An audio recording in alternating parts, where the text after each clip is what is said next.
ზოლი არის ესა პირველი. მერე არის ეს მეორე. ეს არის მესამე ზოლი. თუ აქედან დავითვლით.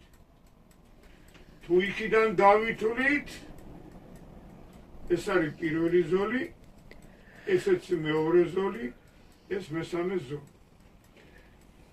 კანონი ამბობს, რომ ყოველთვის სამზოლიანშიო ძვენა მხარესა უპირატესობა. მეორე ზოლი გამოიყენებაო გასასწრებათო. ესე იგი, აქ მოძრაობს ეს მანქანა. იქიდან მოძრაობს ეს მანქანა. ხო ეგრეა? აქ რა ხდება? თუ შენ ამ მანქანას დაეთიე და გინდა გასწრებაო, სამზოლიანში შეგიძლია გადახვიდე ესეო გაასწროვო და ჩადგე ისევ შენ ზოლშიო. ეხლა თუ აქედან უნდა ამას გადმოსწრებაო, შენ ეხლა ამას ხო არ დაეჯახები? ჯერ გაატარო უნდა ესა, აგე მეორე ზოლში გადავიდა, გაასწრო, დადგა ისევ პირველ ზოლში.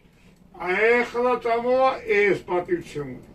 აი, თავისუფალია მეორე ზოლი არის ყოველთვის გასასწრები ზოლი.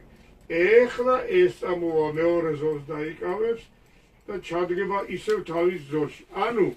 ან პირიქით, თუ მწვანე წამოვიდა, ყვითელი დაუთმობს? თუ მაღლიდან პირველი ხო რა არის? თუ გაიხედავ ხო უნდა ხო, მაგას ვამბობ. იმას სატვირთოს არ აქვს, ხო, გასწრების უფლება. სატვირთო უნდა იყოს მარჯვენა ზოლში. არ აქვს გასწრების უფლება. იმიტომ რომ სატვირთოა. შუა ზოლი გამოიყენება. მე მინახია კამაზები როგორ უსწრებენ ერთმანეთს, რო არ აცლიან, მხეცებივით არიან. ეხლა თუ არის საშუალება რომ მაგალითად შეუძლია გადაუსწროს ოღონდ მეორე ზოლში. მესამეში კამაზი ვერ გადმოდის რა.